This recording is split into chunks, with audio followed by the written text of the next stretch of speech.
Story time. So I saw this young lady that I really don't know her on a personal level, but I know her family, right? So I saw this young lady that I know, and a few years ago, just a little backstory. A few years ago, and I won't give out any personal information, but a few years ago, she was in a situation where she was being trafficked. Very young girl, and she was missing. And thank God she came back home. And you know, so many people don't talk about the aftermath of being found, or what happens after that child is literally, you know, put in situations and destroyed. So again, that tree has been broken, that tree has been damaged, it's been chopped, because only God knows in that child what happened during that time. You know, it takes a lot of vulnerability to be able to open up and tell people how you've been dehumanized. You know what I mean? And so we're in the store, and she wanted to get her hair done, and so she's about to get some weave. I'm looking for, you know, get my hair done. So she's with her grandparents, and her grandfather is literally, every word he says is cutting her down.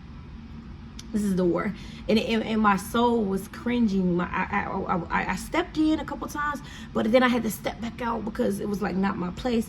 But the way he was talking to her, she wanted long extensions, and he was like, "You're not wearing no long extensions. I'm not raising no tramp. Oh my God, I'm not raising no tramp. You're not about to put that tramp stuff on." And mind you, she had said nothing about her clothes. And so I just kindly stepped in, and I was like, you know what? She's young. You know, the young girls like it long. I said, but you know, her hair does not define her. I said, you know, we have to, you know, build her up. He's like, nah. And them clothes you wearing don't fit your figure. You too big for that. Baby, listen. He went on and on and on. I didn't hear not one positive word. Now, mind you, because of the relationship with the family, I know what happened to her. So I know that she's already damaged. But then we don't understand that the words we speak on that child's life, sometimes we don't understand this about masculine energy, about male energy, masculine energy, I should say. See, the human is composed of energy. We are energy beings. We're spiritual beings having a human experience, and spiritual, that's energy, right? So we're composed of this masculine and feminine energy, and what we don't understand is a lot of women, a lot of girls, because of that toxic masculine energy that we've been presented with, because girls, and this can go both ways, but that energy, we've been, you know, molested, we've been talked to, degraded. We don't respect men. We don't respect you.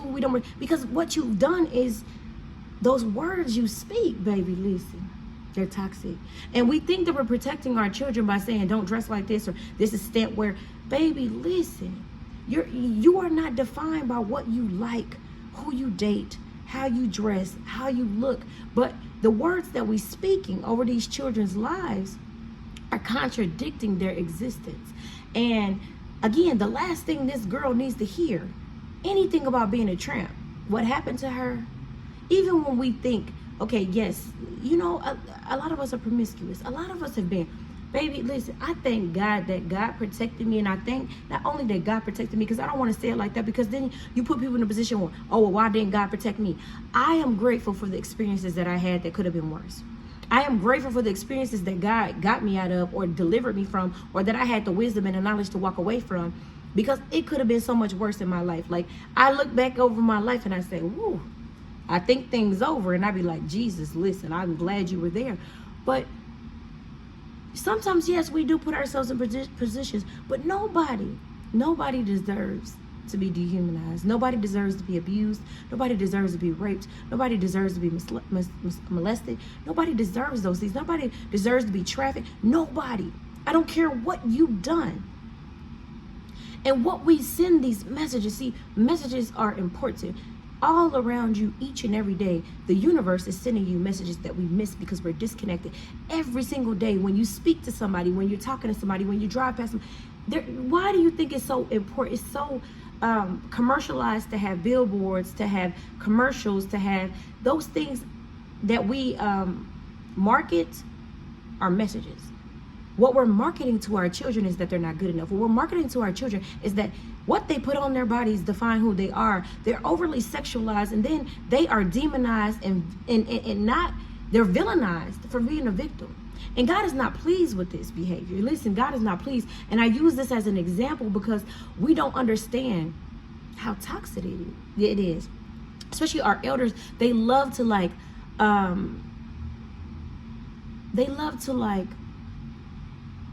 judge. Judging is not our jobs. Judgment is not your job. And not only is it not your job, judgment stems from ignorance. It doesn't stem from knowledge. It doesn't stem from wisdom, because you know that you shouldn't judge anybody, but we judge people and we don't understand. Listen, that baby just needed somebody to tell her that it didn't matter what her hair was going to look like, that she was going to be beautiful. No matter what her clothes was, no matter what her size was, she looks beautiful in her clothes. And I remember that toxic masculinity. We don't understand that most women, and that's why we don't understand that a lot of girls, and people don't understand this too. Yes, people are born the way that they are sexuality-wise. But there are some girls that would never see themselves with a man because of what a man said to them and what a man did to them. But then that same girl will be ostracized, criticized, judged, because she found love in a woman that she never could find in a man. We humiliate her and degrade her. But you didn't humiliate the person who raped her. You didn't humiliate the man that cut her tree down. You didn't humiliate him. He was praised. He was powerful. Power to the people. Yeah, because when the way you dress predicates the way I can treat you. Wrong. Wrong, baby, listen. You are not your hair, you are not your skin, you are not the clothes that you wear. And God is not pleased because we are so far disconnected from the messages that God is trying to give us. It's almost like we go crazy if our phone stops being connected. Baby, listen, we about go crazy if we can't get on Facebook, if we can't get on TikTok, if we can't get on Instagram, if we can't get our email. Baby, listen, we can't make a phone call. Imagine what life would be like just one day. I don't even want to say 1 week. 1 week, 1 day without our phones. We would feel disconnected. That's how God is saying we are so far disconnected from God's word. We're so far disconnected from his real true message that we are missing the message. We are misinterpreting everything, and we're basing it off this religion. And one book cannot determine your whole existence, which is why God said man can't eat off of bread alone, but every word that proceeds out of God's mouth. And I am here to tell you, God is not pleased. See, we have to understand that messages are all around us. When you go down a one-way street, you better go down one way, because if you come down the other way, baby, listen, you're going to get hit. Messages are all around you. God is saying, listen, the way you talk to people, the words you put, I give you these children, and then you blame everybody else for destroying them, but it was your words. It was what you spoke over them. It's how you treated them. It's you that can build. It's you that can tear it down. See, the reason why Jesus was a carpenter is because carpenters build, right? He could have had any other profession in this world, but Jesus was a carpenter. Carpenters build. Our job on this earth, if we want to be like Jesus, is to love like Jesus, to build. Jesus didn't judge people, and Jesus loved the children. We don't love children. We harm them.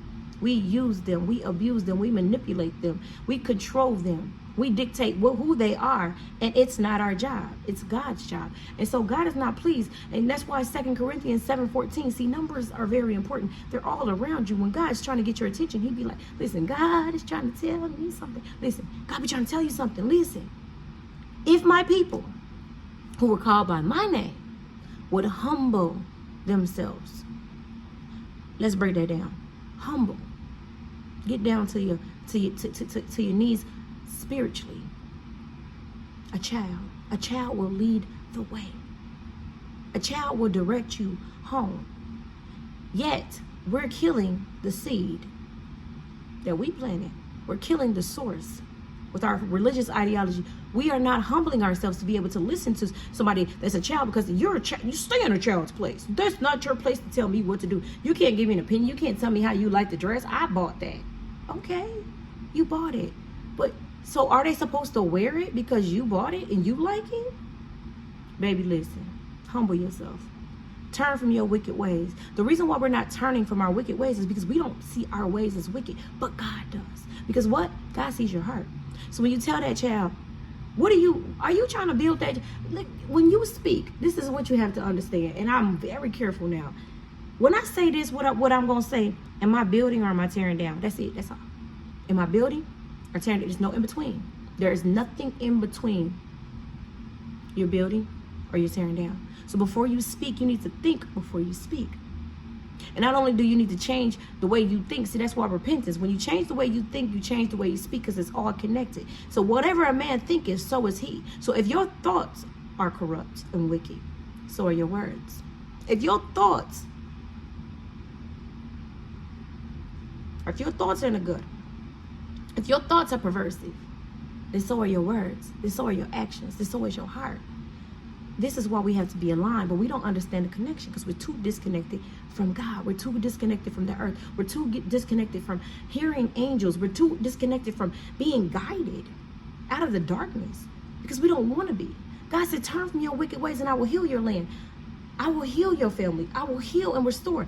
The reason why the land is not being restored, the reason why the healing has not taken place in your family and in your children is because you won't turn from your wicked ways. But you think it's the child. The child is following you. See, a leader leads, people follow. But a follower, a leader needs a follower, and a follower needs a leader. Everything is a boomerang, is a reciprocation. So if a child is following you, then you should be able to follow that child too. If you're following that child, then the child will follow you. It goes both ways. The teacher is the student, and the student is the teacher. We have to learn to humble ourselves. You don't know everything. Just because you're 80 years old and this is the way you always did it, doesn't mean it needs to be done that way. Y'all be like, this is how we do it. God be like, nah, this is how we do it. We do it in love. We correct in love. We don't tear you down. We don't beat you down. We don't hurt your feelings. We don't tell you that you're not, people don't feel good enough. And there's messages all around you. And the Bible is one source. It's one resource. It's like the basic instructions, right? But then there's instructions all around you, all around. Because if you go to the Bible, you may not be able to go there like a dictionary and look up a word. You may not be able to just find exactly what you're in right now because everything can't be written. If you got to change your thought process if you think that one book can contain knowledge for the entire world, the entire universe. One book can't hold that knowledge, which is why there are authors, which is why there are musicians, which is why there are teachers, which is why there are preachers, which is why there are people called by his name. Listen, gifts come from God. Every gift comes from God. We are so judgmental that we are missing God's messages because creators, see, we are created by the Creator. So content creators, musicians, singers, writers, publishers, movie directors, they're the closest to God. Why? Because they hear his voice. Why? Because they send messages throughout the world. And here's the contradiction. Just because the message isn't for you doesn't mean it's not for somebody else. Just because it goes against what your religion is or what your standard or what you think, because change your thinking. God didn't say it to you. God told Noah to build the ark. He didn't tell anybody else. So if God told, listen, I'm going to call out some names. If God told Beyonce to dance and sing a song and talk about church girl, it was for a purpose. Read the lyrics. Listen to the lyrics. She is a messenger. Hear me. Hear ye, hear ye. We crucify people like Kirk Franklin. We crucify. The reason is because, first of all, we idolize people and things, and we put them on this pedestal of I don't understand that whole thing because I've never really idolized people. I can admire people, but I don't idolize. I won't say famous people. I've never really idolized somebody I don't know. I might idolize my parents. I might idolize some things in my life. But here's the truth. We're missing their messages because we're too judgmental and too religious to see what God is saying. When words can't speak, music does. When words can't speak, art does. When words can't speak, when that message can't get across to you, that movie does. And then we go around criticizing people, like I said, famous people, Tyler Perry. Do you not understand how close they are to the Creator? Hence why every time you talk about them, God elevates them more. Every time you talk about them, God gives them another promotion. Every time you talk about them, they coming out with a new album, they get more money. You are blessing them because you're cursing them. Have you not noticed? And then you sit around and say, oh, they got all the money. Yes, because they're doing what God told them to do. When you are obedient, when you do what God told you to do, He'll deliver your land and you'll see prosperity. It is not a sin to be rich. It is not a sin. You're not supposed to live in lack. Worshiping money is evil. Having money is being able to live the life that God created for you. We are so deceived. We are so in bondage to slavery, to religion, to ideologies that we are missing the message and we're killing our children and God is not pleased. He said, if you turn from your wicked ways of judgment, number one, you judge yourself because somebody else judged you. We don't understand that the words you speak, and you get on these platforms and you talk about people as if they're not human, as if, do you understand that people kill themselves in their lives? Really, they can't, and nobody can kill themselves because the truth of the matter is God is in control. But do you know that we shorten lifespans? And do you know that people try to harm themselves? Do you know that people live in bondage and they don't have to, they shouldn't have to? All because of your words, because you judge them, because they're not dressed in the way you want them to. Just another story, and I know that, oh, you're so vulnerable. You just say, if you don't talk, if you don't speak, the rocks that cry out. There's no change if there's no, see, we can speak up for civil rights. We can speak up for Black Lives Matter. We can speak up for Black lives. And we can talk about what our ancestors did, what Martin Luther King did. We can talk about him speaking up about injustice. But then when there's the injustice in the home, people want you to shut up. No, I'm not going to shut up. There's injustice in families because we're ruining our children. We're hurting them, even when they don't know it. For instance, my daughter was at her dad's house, or her family's house, the family's house for the weekend. And one time she had on these short shorts. And see, we build these insecurities in children and we don't understand. And then we don't want to talk about it. We don't tell the truth. It is what it is. There's no secrets. Secrets are demonic. Having secrets bury you. Having secrets in family business keeps you out of business. She had on some shorts and her grandmother told her, oh, you got to take out them shorts. That's fast. My daughter was very confused. So confused, and then it made her not want to tell me because I opened my mouth and spoke up about it. I spoke up against it, and then she got in trouble. So now what we taught her was to not speak up for yourself and not to ask questions. She was very confused because what does it mean to, one, be fast? Two, what did I do wrong? Because my shorts are short. It's hot outside. They're shorts. This is how they make them. I didn't make the shorts. I put the shorts on. What did that have to do with me being fast? So me being me, when she told me, as her mother, I wanted to protect her because that's my job. I wanted to protect her. I didn't attack. I didn't want to fight. I wanted to protect her because I wanted to teach my daughter, you're not what you put on. You can wear, you could be naked. You came into this world naked. God actually prefers us naked because when we got on clothes, we think we all of that. We think those clothes make us. We idolize things. We idolize treasures on earth. And your treasures are in heaven, which is within you. And we don't understand that. So I wanted to protect her. So I said something to her father. Being co-parents, that's what I thought that I should do. Emailed him, because I can't call him. Emailed him and say, hey,